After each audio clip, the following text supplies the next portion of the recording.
मेरा दोस्त मुझसे कहने लगा, मुझे तेरी बीवी बहुत पसंद है, एक रात के लिए मुझे दे दे। उसकी बीवी के ऊपर मेरी नज़र बहुत पहले से थी।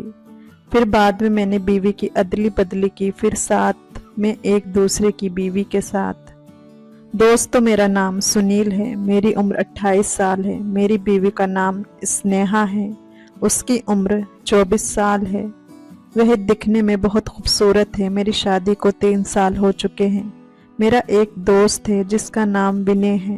हम दोनों बहुत ख़ास दोस्त हैं। विनय की बीवी का नाम रोशनी है। मेरा दोस्त भी मेरी उम्र का है। मुझे मेरे दोस्त की बीवी बहुत पसंद है। जब से उसकी शादी हुई है तब से उसकी बीवी पर मेरी नज़र है। अभी 10 महीने पहले उसकी शादी हुई। उसका घर मेरे घर के करीब ही है। मेरा उसके घर आना जाना हमेशा लगा रहता है। उसकी बीवी मॉडर्न है और मेरी बीवी गांव की है। हम दोनों गांव में ही रहते हैं। लेकिन जो विनय की बीवी है रोशनी, वो दिल्ली की रहने वाली है।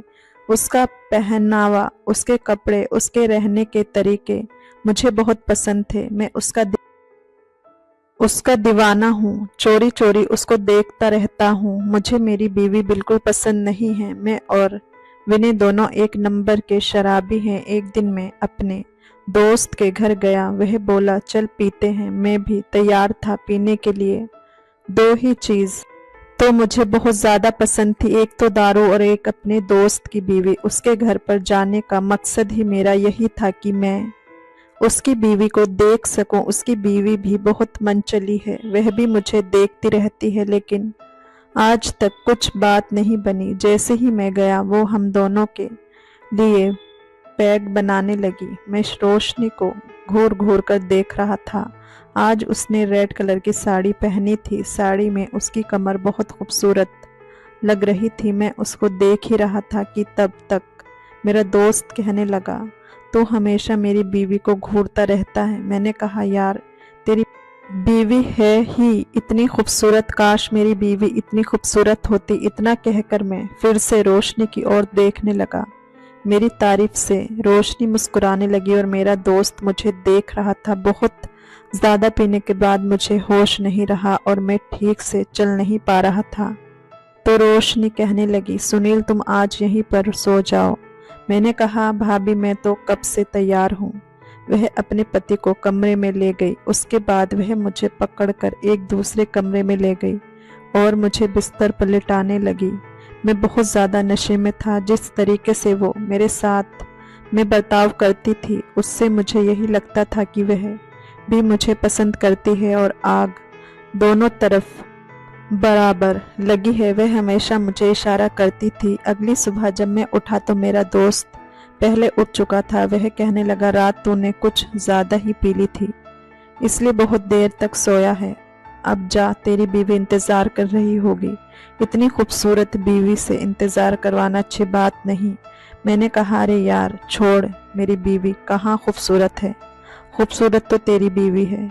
उसके बाद मेरा दोस्त कहने लगा, आज शाम को पार्टी रखते हैं।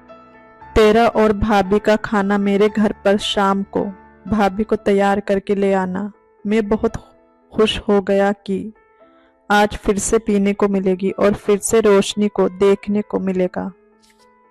शायद कुछ बात बन जाए। मैं अपने घर आया तो स्नेहा मुझसे पूछने लगी, रात भर कहाँ थे। मैंने कहा, विनय के घर पे था। रात को ज़्यादा पी ली थी इसलिए वहीं पर सो गया।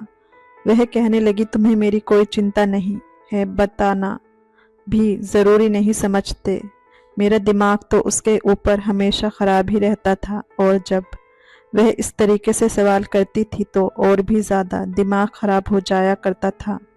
मैंने कहा, एक रात के लिए अगर मैं अपने दोस्त के घर पर सो गया तो कौन सा पहाड़ टूट गया। अब आ गया हूँ ना।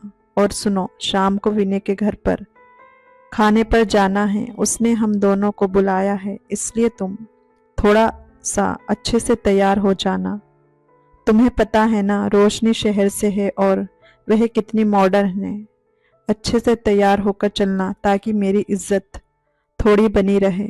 उसने कहा, ठीक है, मैं तैयार हो जाऊंगी। शाम हुई तो मेरी बीवी ने पिंक कलर की साड़ी पहनी। उसके बाद हम दोनों मेरे दोस्त के घर गए। जैसे ही मैं अपने दोस्त के घर पहुंचा तो दोस्त वहीं बाहर हॉल में बैठा था। वह मेरी बीवी को बहुत ध्यान से देख रहा था। आज मेरी बीवी बहुत खूबसूरत लग रही थी। हम दोनों जाकर बैठ गए। फिर मैंने कहा, यार भाभी कहीं दिख नहीं रही है, कहाँ है? दोस्त ने कहा, भाभी किचन में है, खाने की तैयारी कर रही है, जा उससे मिल ले। अपने दोस्त के मुंह से ये बात सुनकर मैं बहुत खुश हो गया। मैं फौरन किचन में गया, लेकिन वहां पर कोई नहीं था। उसके बाद मैंने सोचा, रोशनी यहाँ पर नहीं है तो शायद अपने कमरे में होगी। मैं चुपके से उसके कमरे में चला गया। मेरा दोस्त बाहर बैठकर मेरी बीवी से बात कर रहा था। जब मैं अपने दोस्त के कमरे में गया तो दरवाज़ा खुला था। मैंने झांक कर देखा तो रोशनी कपड़े पहन रही थी। आज तो वह कमाल की खूबसूरत लग रही थी। पंजाबी सूट में कयामत ढा रही थी। मैं कहा, भाभी अभी तक आप तैयार नहीं हुई? कहने लगी, अरे तुम आ गए हो तो एक काम कर दो। मुझे देखकर मुस्कुरा रही थी। फिर कहने लगी कि ये लो, मेरे सूट की डोरी बांध दो। मैं बहुत खुश हो गया। मैं कब से यही तो चाहता था कि किसी बहाने से मैं उनके करीब जाऊं। मैं गया और डोरी बांधने लगा। पीछे से वह और भी ज्यादा खूबसूरत लग रही थी। मुझे पता था वह मुझे खुद को छूने का मौका दे रही है। मैंने डोरी बांधी। उसके बाद मैंने कहा, मैं बाहर चलता हूँ, जल्दी आ जाना। फिर मैं जैसे ही बाहर आया तो मैंने देखा मेरा दोस्त मेरी बीवी को बहुत ही गंदी नजरों से घूर रहा था। उसे ऊपर से लेकर नीचे तक देख रहा था। मुझे समझ में आ गया था कि शायद मेरे दोस्त को मेरी बीवी पसंद आ गई है। अब तो मैं और भी ज्यादा खुश हो रहा था, क्योंकि ये मेरे लिए बहुत अच्छा मौका था। अगर मेरी बीवी के बदले मुझे उसकी बीवी मिल जाए तो क्या बात थी। फिर मैं वहां जाकर अपनी बीवी से कहा, जाओ, तुम्हें रोशनी बुला रही है। तो मेरी बीवी उठकर रोशनी के पास चली गई और मैं अपने दोस्त के साथ बात करने लगा। मैंने अपने दोस्त से कहा, क्या बात है? मेरी बीवी को बहुत ध्यान से देख रहे थे। वह कहने लगा, नहीं ऐसा कुछ नहीं है। मैंने कहा, मुझे सब समझ में आ रहा है। मैंने उससे कहा, यार मुझे तेरी बीवी बहुत पसंद है और तुझे मेरी बीवी पसंद है, तो क्यों ना हम दोनों एक रात के लिए अपनी बीवी बदल लें। मेरा दोस्त कहने लगा, ये तो क्या बोल रहा है यार? मैंने कहा, मैं सच तो बोल रहा हूँ। मुझे तेरी बीवी बहुत पसंद है और तुझे मेरी बीवी पसंद है, तो इसमें गलत क्या है? तू एक रात मेरी बीवी के साथ और मैं एक रात तेरी बीवी के साथ। वह फिर कहने लगा, ऐसा हो सकता है क्या? मैंने कहा, हाँ बिल्कुल हो सकता है, मैं तैयार हूँ। तो भी तैयार है। फिर हम दोनों के बीच की बातें हो गई कि हम दोनों एक दूसरे की बीवी के साथ में एक एक रात बिताएंगे। मैं तो आज बहुत खुश था कि आज मेरा सपना सच होने वाला है। हम सब ने खाना खाया। उसके बाद मैंने अपनी बीवी से कहा, तुम एक काम करो, मुझे अभी दारू पीनी है तो तुम घर चली जाओ। वह कहने लगी, नहीं तुम भी मेरे साथ चलो। मैंने कहा, ना मुझे पीनी है, तुम अकेली चली जाओ, मैं बाद में आ जाऊंगा। खाना खाकर वह घर चली गई। मैंने बहुत दारू पी। उसके बाद मेरा दोस्त कहने लगा, रास्ता साफ है, मेरी बीवी कमरे में है, तुम जाओ। मैं भी अपने दोस्त से कहा कि मेरी बीवी घर चली गई है, तुम मेरे घर चले जाओ। लेकिन वह मानेगी नहीं, तुम उसको मना लेना। मेरा दोस्त कहने लगा, ठीक है, मैं उसको मना लूंगा। मेरा दोस्त मेरे घर पर चला गया और मैं यहाँ रोशनी के कमरे में गया। जब मैं उसके कमरे में गया तो कहने लगी, तुम यहाँ इस वक्त? मैंने कहा, हाँ। मैं दरवाजा अंदर से बंद कर दिया। वह कहने लगी, दरवाजा तुमने अंदर से क्यों बंद किया? मैंने कहा कि मैं वह सब तुम्हारे साथ कर सकूं, इसलिए मेरे और विनय के बीच में ये सौदा तय हुआ है कि वह एक रात मेरी बीवी के साथ और एक रात मैं तुम्हारे साथ में बिताऊंगा। इसलिए मैं तुम्हारे कमरे में आया हूँ और वह मेरी बीवी के पास है। ये बात सुनकर रोशनी भी खुश हो गई। फिर मैं उसके करीब गया। वह तो पहले से ही तैयार थी। उसके साथ मैंने रोमांस किया। मुझे उसके साथ में बहुत मजा आ रहा था। उसकी अदाएं भी कमाल की थी। मैं उसके साथ में रोमांस कर रहा ही था कि तब तक मेरा दोस्त जोर जोर से चिल्लाने लगा। मैं जल्दी से दरवाजा खोला। फिर मैंने कहा कि क्या बात है यार, तू तो मेरे घर पर गया था, यहाँ कैसे आ गया? वह मुझे अपना सर दिखाकर कहने लगा, ये देख तेरी बीवी ने मेरे सर पर क्या किया है, मुझे बहुत चोट लग गई है। मेरे दोस्त के सर से खून बह रहा था। वह कहने लगा, तेरी बीवी तैयार नहीं है। मैंने उससे कहा, तू चल मेरे साथ।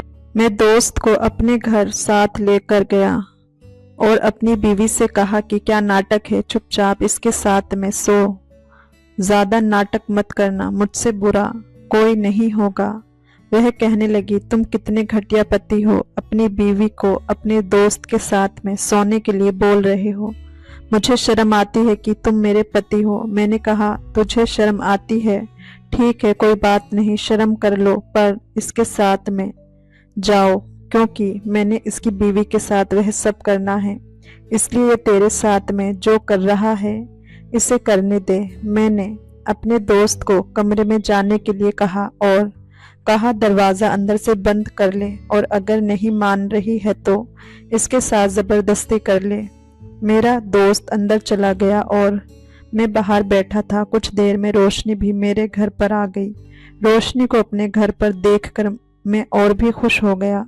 मैंने कहा, वाह, तुम यहीं पर आ गई, आओ यहीं पर रोमांस करते हैं।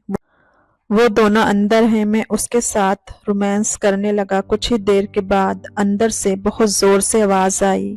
फिर मैं कमरा खोलकर देखा तो स्नेहा ने विनय की जान ले ली थी। वह खून में लथपथ था। ये सब देखकर मैं बहुत डर गया। वह कहने लगी, तुम जैसा पति मालिक किसी दुश्मन को भी ना दे। तुमने अपनी अय्याशी के चक्कर में मुझे झोंक दिया, लेकिन मैं ऐसा कभी नहीं होने दूंगी, इसलिए मैंने तुम्हारे दोस्त को खत्म कर दिया है। रोशनी अपने पति को मरा हुआ देखकर रोने लगी। अब रोशनी और सुनील दोनों ही पछता रहे थे। विनय तो पछताने के लिए बचा ही नहीं था। अब एक बार स्नेहा ने मना कर दिया था, तब विनय के पास मौका था, लेकिन विनय नहीं माना और सुनील ने तो गलत ही किया। तीनों के मजे के चक्कर में विनय की जान चली गई और बेचारी स्नेहा अपराधी बन गई। दोस्तों, कहानी अच्छी लगी हो तो लाइक, शेयर और चैनल को सब्सक्राइब जरूर से करें। फिर मिलेंगे एक नई और दिलचस्प कहानी में। धन्यवाद। मेरी माँ ठंड में भी बाहर सोती थी। एक रात मैंने कमरे के बाहर देखा, माँ की चारपाई हिल रही थी। मैं जैसे ही माँ के करीब गया तो मेरे होश उड़ गए। माँ और चाचा माँ हमें अंदर सुलाकर खुद बाहर। मेरे बाबा को मरे हुए 6 महीने गुजर चुके थे। मेरी माँ जवानी में ही विधवा हो गई थी। जब माँ मुझे लेकर नानी के घर जाने लगी तो चाचा ने हमें रोक लिया था और माँ से कहा था कि आप मेरे भाई की बीवी हैं, मैं आपका ख्याल रखूंगा, आपका ख्याल रखना मेरा फर्ज है। तब से चाचा मेरी माँ का बहुत ख्याल रखते थे। वह अपनी बीवी से ज्यादा मेरी माँ पर मेहरबान थे। ये वजह थी कि चाची मेरी माँ पर शक कर थी कि इनका मेरे चाचा से कोई चक्कर है, और फिर चाची ने हमारी जिंदगी जहन्नुम बना दी थी। सारे घर के काम हम माँ बेटी से करवाती और हम दोनों को बातें भी सुनाती। चाची कभी भी हमारे काम से खुश नहीं हुई थी। उसने हमेशा ही हमारे काम में कमी निकाली थी। कभी कहती कि ठीक नहीं किया, तो कभी कहती वो काम बिगाड़ दिया है। ऐसे मेरी जिंदगी नरक बनकर रह गई थी। ऊपर से चाची की 2 बेटियां और 1 बेटा भी हमारे लिए मुसीबत बन गए थे। वो भी सारा दिन मुझे और माँ को कामों में उलझाए रखते थे। इस घर में हमारा इकलौता सहारा जो थे, चाचा ही थे। चाचा मेरा और माँ का बहुत ख्याल रखते थे, मगर चाची से यह भी बर्दाश्त नहीं होता था। जब से बाबा का देहांत हुआ था, चाचा मेरे और माँ के लिए अलग से फ्रूट लाया करते थे और अपने बच्चों के लिए अलग से लेकर आते थे, मगर चाची हमसे वह फ्रूट तक छीन कर ले जाया करती थी। वो कहती थी कि जब हमारा खाना पीना एक साथ है तो यह अलग अलग फ्रूट लाने का रिवाज नहीं करना चाहिए।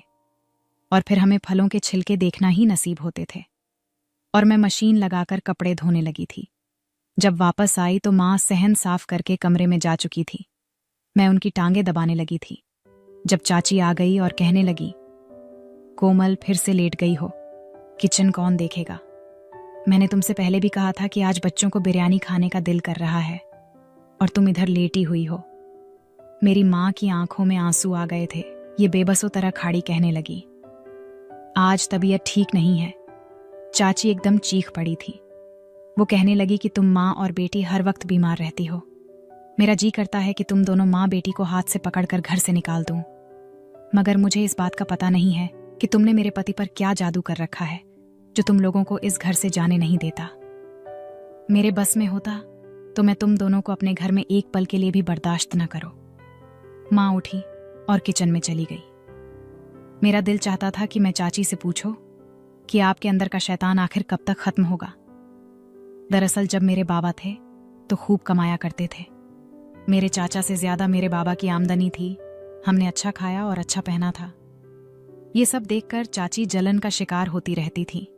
तब हमारी जिंदगी बहुत सुकून से गुजर रही थी। न जाने हमारी खुशियों के किसकी नजर लग गई कि मेरे बाबा का देहांत हो गया। माँ अब तक सदमे में थी। चाची ने बड़ी होशियारी से बाबा का बिजनेस चाचा के हवाले कर दिया था। जाहिर सी बात है कि मैं और माँ तो अपने होश में ही नहीं थे। बाबा का कारोबार डूबने वाला था तो चाचा ने उसे संभाल लिया था।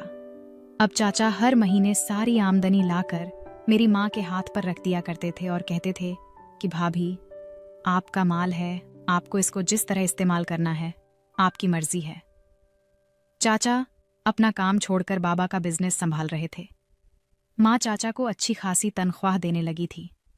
ये सब देखकर तो चाची का दिल झलकर रह गया था कि मेरा पति अभी भी एक एम्प्लॉय के तौर पर काम कर रहा था। चाची ने चाचा और माँ पर शक करना शुरू कर दिया था। रोज चाचा से लड़ने लगी थी कि तुम अपनी भाभी और कोमल पर इतनी मेहरबान की हो, जरूर दाल में कुछ काला है। एक दिन मैंने चाची के सामने हाथ जोड़ दिए थे और कहा था कि ऐसे अल्फाज अपने मुंह से निकाला करो, मुझे मेरी बेटी के सामने शर्मिंदा मत किया करो, मैं किसी को मुंह दिखाने के काबिल नहीं रहूंगी। एक दिन चाचा ने अपनी बीवी से साफ साफ कह दिया था कि अगर तुम्हें यह बात करनी न छोड़ी तो मैं तुम्हें तलाक देकर घर से निकाल दूंगा। ये बात सुनकर चाची डर गई थी। उसके बाद उन्होंने फिर कभी यह बात अपने मुंह से नहीं निकाली। मगर दिल में जो शक एक बार बन गया था वो भी कभी खत्म नहीं हुआ था। इसीलिए चाची ने माँ और मुझे जलील करने में कोई कसर नहीं छोड़ी थी। चाची ने तो चाचा को इस कदर अपनी मुट्ठी में कर लिया था कि जो महीने भर का खर्च लाकर माँ के हाथ में रखते थे उन्होंने वो भी देना छोड़ दिया था। यानी अब हमारे बिजनेस पर चाचा और उसके बच्चों का कब्जा हो गया था। मेरी चाची के दिल में चोर था जिसकी वजह से मैं और मेरी माँ बुरे दिन काट रहे थे। माँ की तबीयत बहुत ज्यादा खराब रहने लगी थी। मैंने सोचा था कि मैं चाचा से बात करूंगी और उनसे कहूंगी कि मेरी माँ के इलाज के लिए चंद पैसे दे दें। जब रात को चाचा घर आए तो मैं उनके पास चली गई और उससे कहा, चाचा आपसे बहुत जरूरी बात करनी है। चाचा कहने लगे, बेटी कहो, क्या बात है? तब मैंने कहा कि मेरी माँ की तबीयत बहुत खराब रहती है, उनकी वजह से बड़ी परेशानी होती है। आप मेरी माँ के इलाज के लिए कुछ पैसे दे दो ताकि मैं माँ को डॉक्टर के पास ले जाऊं। कहने लगे थे कि बेटी मैं तुम्हें पैसे दे दूंगा। मुझे तो इस बात का पता ही नहीं था। इस वक्त चाची हम दोनों की बातें चोरी चुपके सुन रही थी। वो जल्दी से आगे बढ़ी और कहने लगी, वो मेरे लिए तो तुम्हारे पास पैसे नहीं हैं, लेकिन अपनी भाभी के लिए पैसे फौरन से निकाल रहे हो। चाचा कहने लगे, तुम्हारे कपड़े जूते के लिए मेरे पास पैसे नहीं हैं। अगर तुम कभी बीमार पड़ोगी तो तुम्हें भी डॉक्टर के पास ले जाऊंगा। इतना पत्थर दिल नहीं हूं। लेकिन तुम कैसे बीमार पड़ोगी? तुम तो सारा दिन बिस्तर पर लेटी रहती हो, अपनी भाभी और उसकी बेटी पर हुक्म चलाती रहती हो, उनसे काम करवाती रहती हो। बीमार तो वो इंसान होता है, मेहनत करता है। चाची ने जब चाचा के मुंह से अल्फाज सने तो उनका रंग उड़ गया था। वो कुछ कहे बिना ही कमरे से बाहर निकल गई थी। चाचा ने मुझे 10,000 दिए थे और कहा कि अपनी माँ को सुबह डॉक्टर के पास लेकर जाना। मैंने चाचा को दिल से धन्यवाद किया और अपने कमरे में आकर सारी बात अपनी माँ को बता दी। माँ कहने लगी, धन्यवाद हो तुम्हारे चाचा का, जिन्हें अपनी बीवी की करतूत तो मालूम है। मैंने कहा कि माँ, मुझे भी इस बात की तसल्ली है। माँ कहने लगी, बस मैं चाहती हूं कि मेरी और तेरी इज्जत इस औरत से सुरक्षित रहे, ये कुछ भी कर सकती है। मैं बोली, माँ चाची सारा दिन हमें बेइज्जत करती है, इससे बुरा और वह क्या करेंगी? माँ कहने लगी, ऐसी औरतें बहुत कुछ कर लेती हैं, तुम क्या जानो? मैंने माँ से कहा, छोड़ो उन बातों को, अब मेरे पास पैसे आ गए थे और मैं सुबह आपको डॉक्टर के पास ले चलूंगी। रात में मैं और माँ बहुत सुकून से सोए थे, इस बात से बेखबर कि आने वाली सुबह हमारे लिए क्या लेकर आने वाली है। सुबह कुछ यूं हुआ कि मेरी आंख किसी के दरवाजे पीटने की आवाज सुनकर खुली थी। मैंने जल्दी से उठकर दरवाजा खोला तो सामने चाची खड़ी थी। वो मुझे खूंखार नजरों से देख रही थी। पीछे ही चाचा भी चले आए थे। चाची कहने लगी, तुमने अपने चाचा के पैसे चुराए हैं? मैंने नहीं में सर हिला दिया और बोली, नहीं चाची, आप कैसी बातें कर रही हैं? मैंने तो जिंदगी में कभी भी चोरी नहीं की। चाचा ने खुद ही कल रात माँ के इलाज के लिए 10,000 दिए थे। कहने लगी, बस ज्यादा बातें मत बनो, मुझे कमरे की तलाशी लेने दो। चाचा भी पीछे खड़े हम देख रहे थे। चाची ने हमारे कमरे की सारी चीज उलट पुलट करना शुरू कर दी थी और जब उन्होंने हमारे अलमारी खोली, सामने का मंजर देखकर मैं दंग रह गई थी।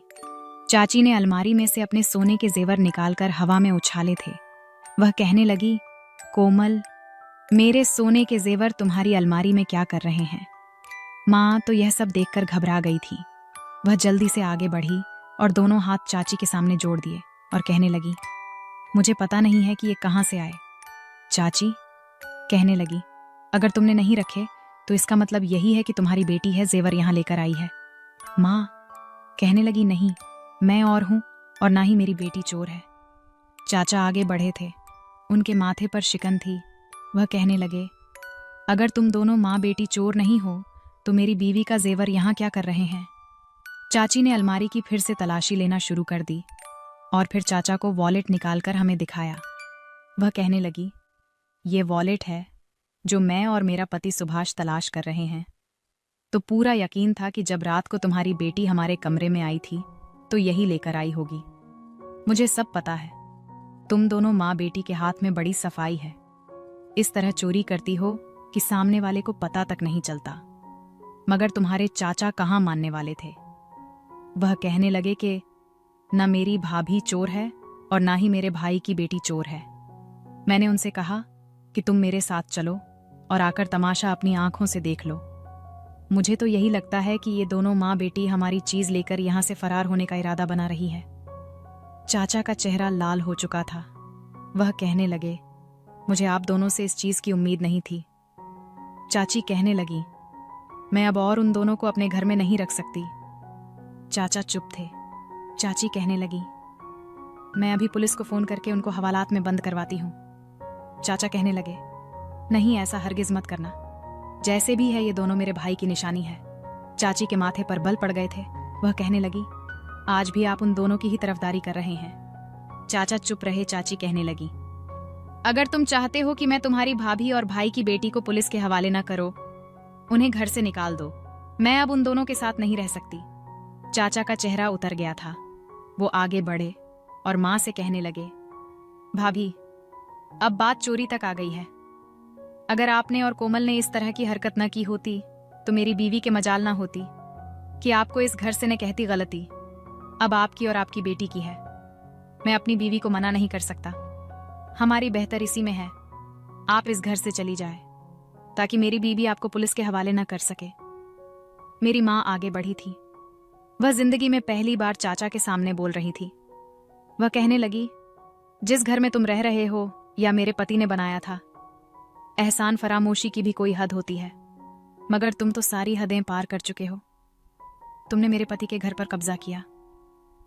मैं चुप रही। तुमने मेरे पति का सारा बिजनेस अपने कब्जे में कर लिया, भी चुप रही। तुम्हारी बीवी ने मुझे और मेरी बेटी से नौकरों की तरह रवैया रखा, हमसे पूरे घर के काम करवाए। मैं फिर भी चुप रही। लेकिन अब बस बहुत हो गया। अगर इस घर से कोई जाएगा तो मैं और मेरी बेटी नहीं, बल्कि तुम, तुम्हारी बीवी और तुम्हारे बच्चे जाएंगे। मेरे घर से निकल जाओ। मेरी माँ की आवाज बहुत तेज थी, मगर चाचा कहने लगे, भाभी, आपकी जिस फैमिली में रह रही है, अगर मैं आपके पति का बिजनेस न संभाला होता तो क्या वह इस मुकाम पर होता? बल्कि वह कब का डूब गया होता और आप यह घर बेचने पर मजबूर हो जाती। आपके पास छत बिना रहती। आप दोनों माँ बेटी पहले भी चोरी करती रही हैं। हमारा बहुत सा पैसा गायब है। यकीनन वह आपने चोरी किया होगा। यह बात सुनकर चाची आगे बढ़ी और उन्होंने पुलिस का नंबर मिलाया था। वह कहने लगी कि आप हमारे घर आ जाएं, हमारे घर चोर हैं। चाचा कहने लगे, आप तो अपनी जिंदगी गुजार चुकी हैं, अब अपनी बेटी का हक सोचो बतरी। इसी में है कि आप घर छोड़कर चली जाएं। आपको नहीं पता कि थानों में क्या सलूक होता है। चाचा ने माँ को इस कदर डराया था कि वह अपने और मेरे 2 जोड़े बैग में रखकर मुझे अपने साथ लेकर रवाना हो गई थी। मैं और माँ बैठ अड्डे पर पहुंच गए थे। दिल था कि गम से फटा जा रहा था। दुख इस बात का नहीं था कि हमें हमारे हक से दूर किया जा रहा था, क्योंकि जब से बाबा मरे थे हमें कभी हमारा हक मिल ही नहीं पाया था। अब असली परेशानी इस बात की थी कि हमारे पास रहने के लिए कोई ठिकाना ही नहीं था। माँ कहने लगी, बेटी अब हम कहाँ जाएंगे? जब से बाबा हमारी जिंदगी से गए थे चाचा ने हमें किसी से मिलने जुलने नहीं दिया था और ना ही किसी के साथ रिश्ता रखने दिया था। अगर माँ की कोई दोस्त होती तो हम उसके घर चले जाते। यूं ही चलते चलते रात हो गई थी। अब हम अपने शहर से दूर आ गए थे, मगर कोई ठिकाना नहीं मिला था। मैं भी खामोशी और माँ भी खामोश थी। फिर रात हो गई मर्द। हम अकेली औरतों को अजीब नजरों से देखने लगे थे। तब माँ कहने लगी, बेटी हम क्या करें? मेरे पास कोई जवाब था ही नहीं। हम आगे पहुंचे तो हमें एक घर नजर आया। माँ कहने लगी, यह जगह रात बिताने के लिए अच्छी है, सुबह हम कहीं निकल जाएंगे। मैंने कहा, ठीक है माँ, आज हम इस घर में चलते हैं। मैं और इस घर में दाखिल हो चुके थे। वहां पर कोई शख्स मौजूद नहीं था। मैं और मेज जमीन पर ही बैठ गई थी। माँ के आंसू निकलते जा रहे थे। वह कहने लगी, बेटी मुझे माफ कर दो, मेरे होते हुए तुम्हारी जिंदगी में ऐसा दिन आ गया है। आपका कसूर नहीं है, आपको शर्मिंदा होने की जरूरत नहीं है। रब उन लोगों से हिसाब लेगा जो हमें इस हाल तक पहुंचाने के जिम्मेदार है। मैं खामोश रही थी। मैं और माँ एक दूसरे के सामने बैठे थे। डर के मारे न तो मुझे नींद आ रही थी और न ही माँ को। मैंने महसूस किया कि माँ को बेचैन सी है। कभी उठकर खड़ी हो जाती थी, कभी बैठ जाती थी। मैं आगे बढ़ी और बोली, क्या बात है माँ, थक गई है? आप क्या? माँ ने नहीं में सर हिलाया था। और तब मैंने महसूस किया कि माँ का पूरा वजूद पसीने से लथपथ था। उनके चेहरे की रंगत पीली पड़ चुकी थी और फिर देखते ही देखते बेहोश हो गई थी। मैं बोली, माँ क्या हो गया है? आपको आंखें खोलो। मगर माँ ने मुझे कोई जवाब न दिया। वह बेसुध जमीन पर गिर गई थी। मेरा दिल धक से रह गया था। मैंने जल्दी से माँ की नब्ज को टटोला था। वह भी चल रही थी। मुझे मालूम था कि मेरी माँ दिल के मरीज हैं और डॉक्टर ने ऐसी हालत में माँ को जुबान के नीचे रखने वाली गोली को कहा था। मेरे पास इस वक्त गोली मौजूद नहीं थी। मैंने माँ को वहीं पर लेटाया और खुद भागते हुए बाहर निकल गई थी। मैं जल्दी से जल्दी करीबी मेडिकल पहुंचना चाहती थी ताकि वहां से माँ के लिए गोली ले आओ। मेरे पास पैसे नहीं थे, मगर मुझे यकीन था कि ऐसी हालत में मेरी मदद जरूर करेगा। मैं भागती जा रही थी और फिर मैंने महसूस किया कि मेरे पीछे 2 आवारा लड़के लग चुके हैं। मेरा बहुत तेजी से दिल धड़कने लगा था। वह कहने लगे कि तुम यहां से भागकर कहां जा रही हो? तुम्हारे पास फरार होने का कोई भी रास्ता नहीं है। ऐसा करो कि रुक जाओ, हमें मत थकाओ। मैं उनकी बात सुनकर और डर गई थी और अपनी दौड़ और तेज कर ली थी, मगर वो भी कहाँ रुकने वाले थे। वो भी मेरे पीछे ही भागते रहे और मेरा रब से दुआएं मांगती जा रही थी कि मेरी माँ बीमार है, मुझे उन लोगों से बचा ले। मेरा डर से बुरा हाल हो रहा था, टांगे कांप रही थीं, मगर वो लड़के तो मेरे पीछे ही आते जा रहे थे। तभी मुझे सामने कब्रिस्तान नजर आया था। वो कब्रिस्तान देखकर मेरा दिल धक से है गया था। रात के इस वक्त कब्रिस्तान में नहीं जाना चाहती थी। मैं अपनी इज्जत बचाने के लिए मुझे यह भी करना पड़ गया था। कब्रिस्तान में दाखिल हो गई थी और मुझे उम्मीद थी कि आवारा लड़के यहाँ से वापस चले जाएंगे, क्योंकि रात के इस वक्त लोग कब्रिस्तान जाने से डरते हैं। मगर यह देखकर तो मेरी हैरत की इम्तिहान ना रही थी कि वे दोनों लड़के मेरे पीछे कब्रिस्तान भी आ गए थे। अब यहाँ मुझे कौन बचाने वाला था?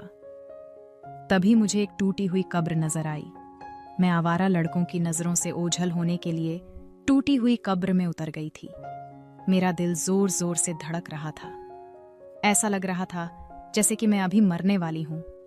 और मुझे उन दोनों लड़कों के कदमों की आवाज आती जा रही थी और साथ ही साथ वे एक दूसरे से बात भी कर रहे थे कि अगर यह लड़की मिल गई तो इसको हमने छोड़ना नहीं है। ये बात सुनकर तो मैं और भी घबरा गई थी। फिर वो दोनों लड़के कब्रिस्तान में तलाश करते रहे, लेकिन मैं उन्हें कहीं नहीं मिली। तो वह वापस चले गए थे।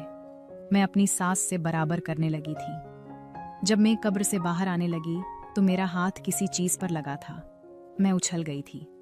ऐसा लगा शायद किसी आदमी पर मेरा हाथ लगा हो, मगर पूरे चांद की रोशनी में मुझे नजर आया कि एक सफेद कपड़ों में कोई चीज बंधी हुई है। मैंने आसपास देखा तो कोई भी नहीं था। मैं जब इस कपड़े को खोला तो उसमें मुझे पैसे और जेवरात नजर आए थे। इसमें जेवरात देखकर मैं दंग रह गई थी।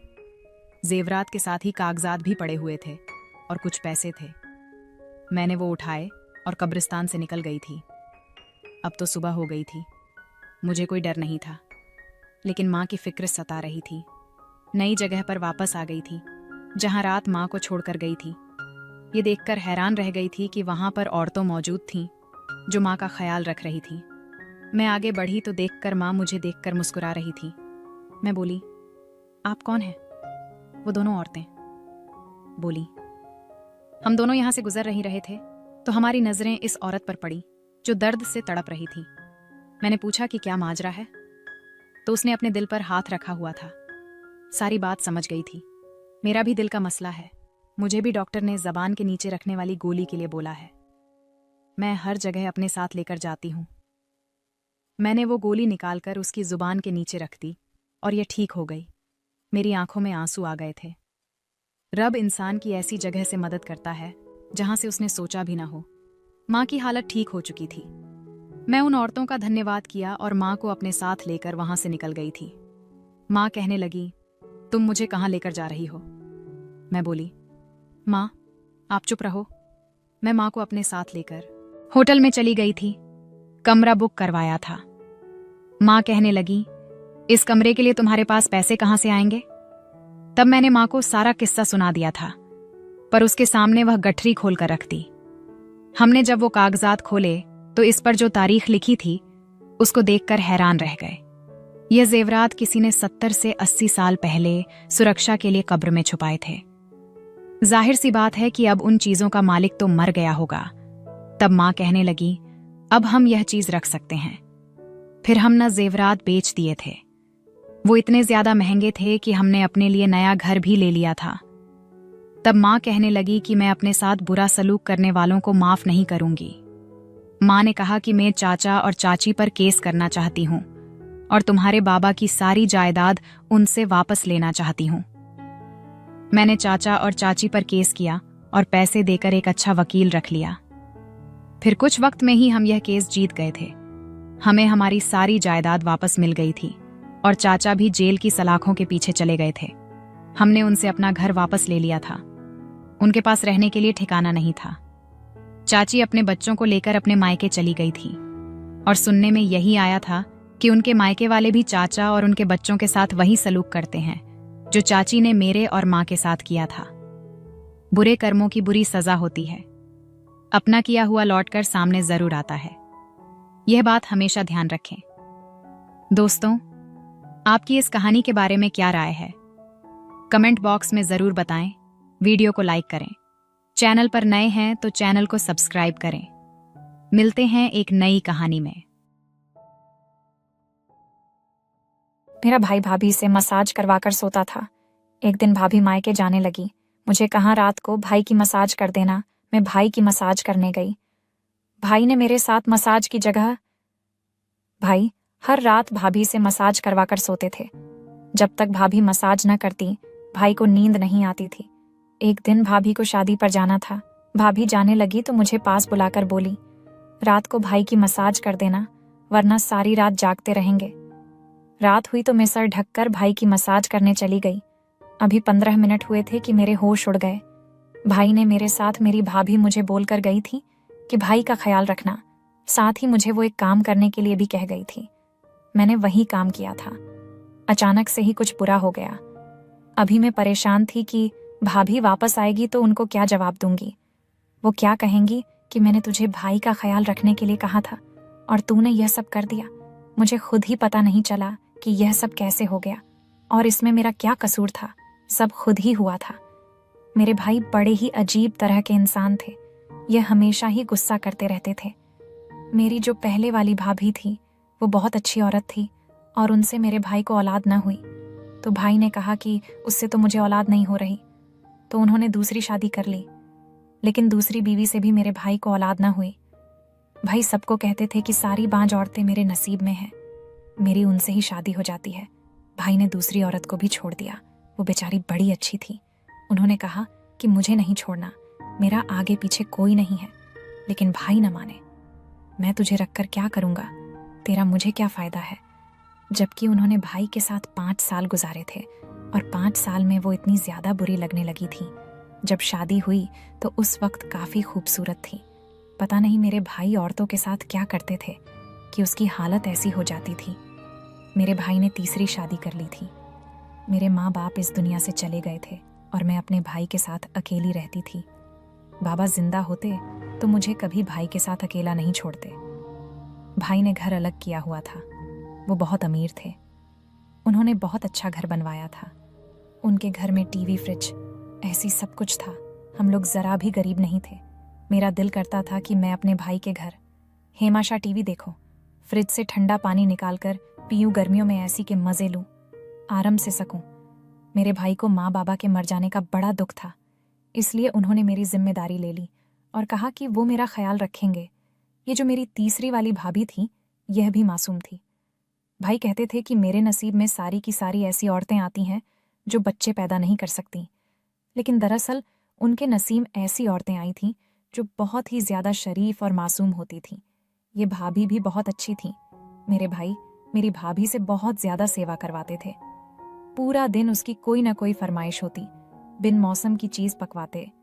तभी तो कहते पकौड़े बना दो, कभी चाय बना दो, और मुश्किल से मुश्किल खाना बनवाता रहते थे। मुझे कहते थे कि तुम भी खाया पिया करो, ऐश किया करो, काम करने की कोई जरूरत नहीं है। वैसे घर के काम करने के लिए भाभी ने नौकर रखे हुए थे, लेकिन खाना पकाने की सारी जिम्मेदारी मेरी भाभी पर ही थी।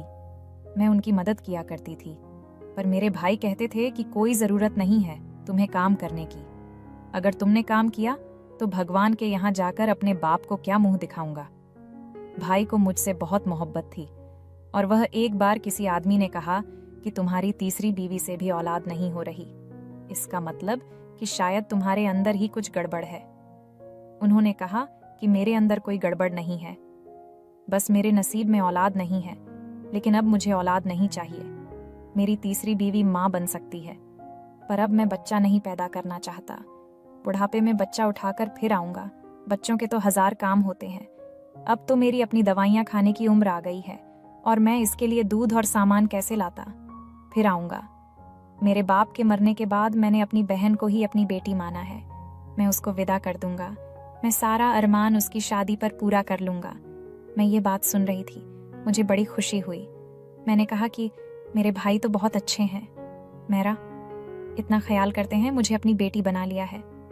भाई मेरी भाभी से बहुत ही ज्यादा काम करवाते थे। रोज रात को भाभी से मसाज भी करवाते थे, जबकि यह काम बड़ा मुश्किल होता था। मेरी भाभी भाई के ऊपर खड़ी हो जाती और पैरों के साथ उनकी कमर और टांगों को दबाया करती। उनका इतना ज्यादा वजन नहीं था, शायद वो 40 किलो की होंगे। भाई 1-2 घंटे तक भाभी से मसाज करवाते रहते थे, यहाँ तक कि जब भाभी वापस आती तो खुद थक जाती थी। भाई की एक बड़ी अजीब हरकत थी, कभी कभी भाभी को कमरे से बाहर निकाल देते थे। कहते थे कि मुझे अकेले सोने की आदत है। वह खुद अपने कमरे में सोते, भाभी दूसरे कमरे में सोया करती थी, लेकिन कभी कभी भाभी उनके कमरे में भी सो जाती थी। मेरे लिए अलग से कमरा था, वहां पर एसी भी लगा हुआ था। मेरी जिंदगी तो यहाँ पर ठीक थी। मेरी भाभी को कहीं जाने भी नहीं देते थे, उनके अपने घर भी नहीं। उन्हें रात को भी अपने घर रुकने नहीं देते थे। मेरी भाभी कहती थी कि मैं तो बस यहाँ पर सेवा करने के लिए आई हूँ। अमीर बंदा है, इसके पास पैसे हैं, हम लोग गरीब थे। मेरे माँ बाप ने पैसा देकर शादी कर दी। मेरी तो ये पहली शादी है। भाभी मुझे अपना दुख सुख बांटा करती थी, लेकिन भाई से बहुत ज्यादा डरती थी। जैसे ही किसी आहत की आवाज आती तो भाभी चुप हो जाती। मुझे बार बार कहती कि किसी को कुछ न बताना, मैं तुमसे बात की थी। मैं भी कह दी कि नहीं बताऊंगी, कि मुझे बताकर क्या मिलाना था। मेरी भाभी अच्छी थी और भाई ने मुझे उन दोनों के साथ ही अच्छे तरीके से रहना था। मुझे एक दूसरे में फूट डालने की जरूरत थी। मेरी भाभी ने मुझे बताया कि उनका बाप बहुत ज्यादा बीमार है, बिस्तर पर पड़ा है, तबीयत बहुत खराब है, लेकिन तुम्हारे भाई जाने नहीं देते कि घर के काम जरूर है। टाइम पर खाल नहीं मिलता तो मेरा मूड खराब हो जाता है। भाभी मुझे कहती थी कि औरत गरीब बंधे से शादी कर ले, जो कम से कम प्यार करने वाला और एहसास करने वाला हो वो, लेकिन ऐसा आदमी से शादी न करें जिसके पास पैसे तो हो लेकिन वो आपका एहसास ही ना करे। मैंने कहा कि पर औरतों तो आजकल ऐसा नहीं सोचती, वो तो बस कहते हैं कि बंदा अमीर हो चाहे जैसा भी हो। फिर भाभी ने कहा कि काश कि मुझे पहले पता होता कि ये सब कुछ होता है तो मैं तुम्हारे भाई से कभी शादी नहीं करती।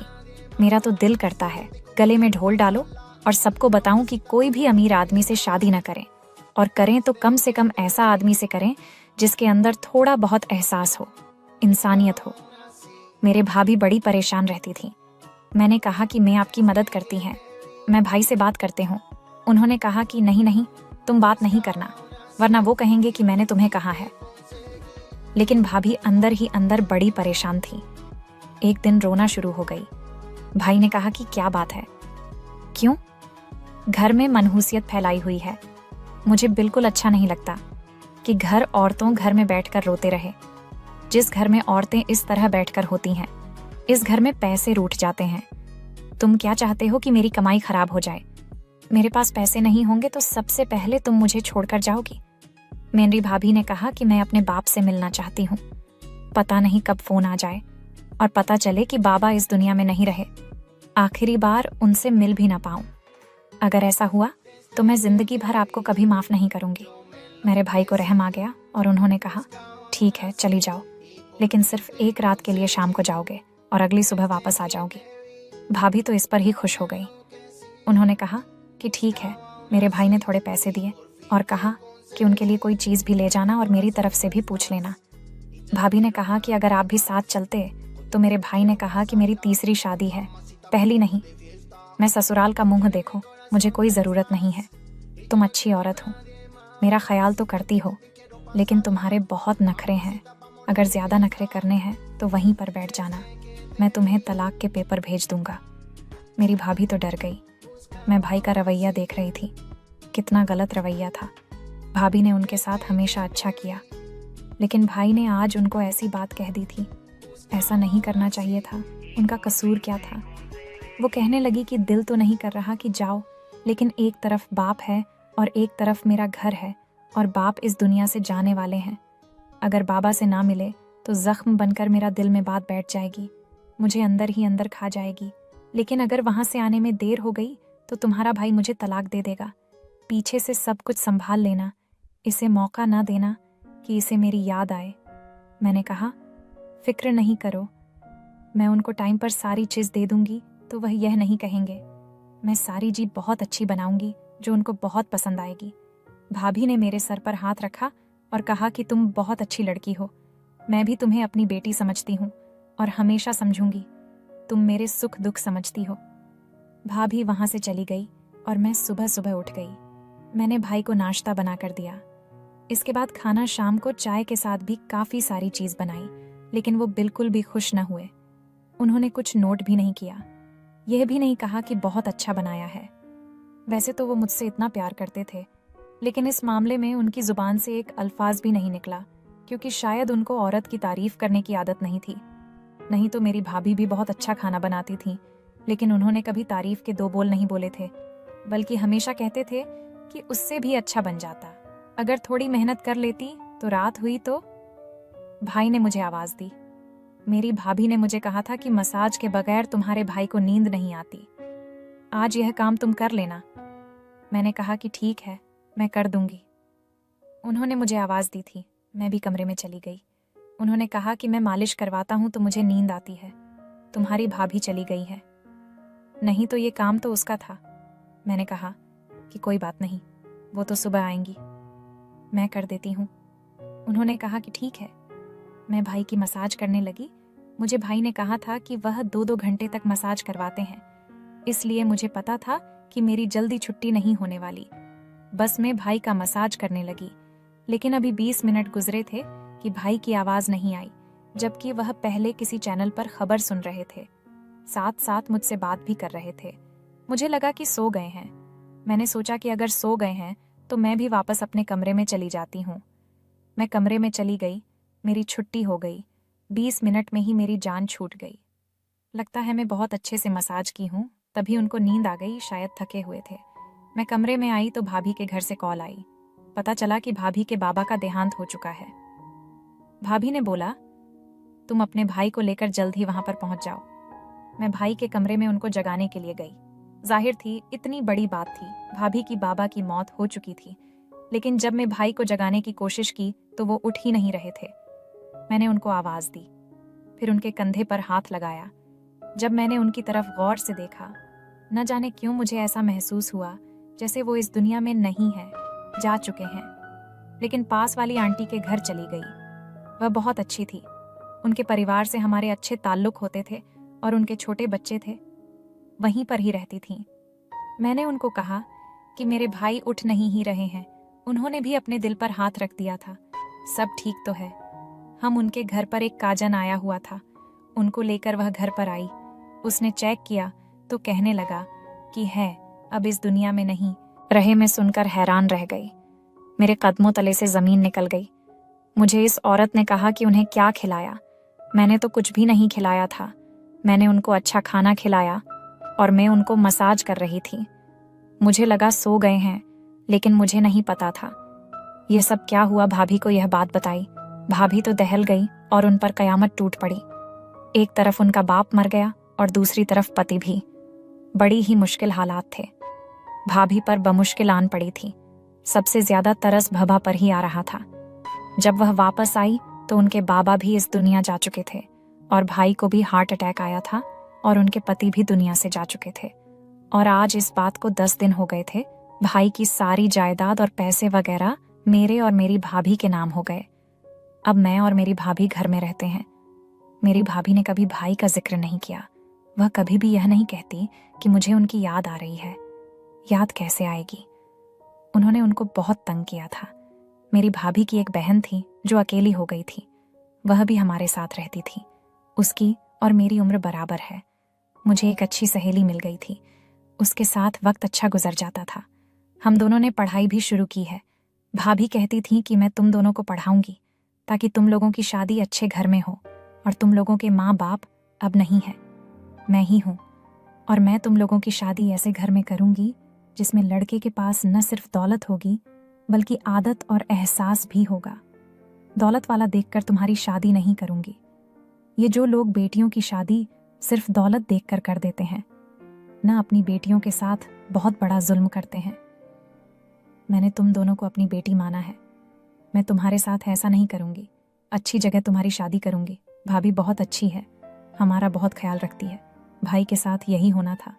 उन्होंने इतनी सारी औरतों का दिल दुखाया, क्योंकि मेरी भाभी ने मुझे बाद में बताया कि तुम्हारा भाई कभी बाप नहीं बन सकते थे, लेकिन हमेशा इस बात का इल्जाम औरतों पर लगाते थे और उन्हें तलाक देकर उनकी जिंदगी बर्बाद कर देते थे।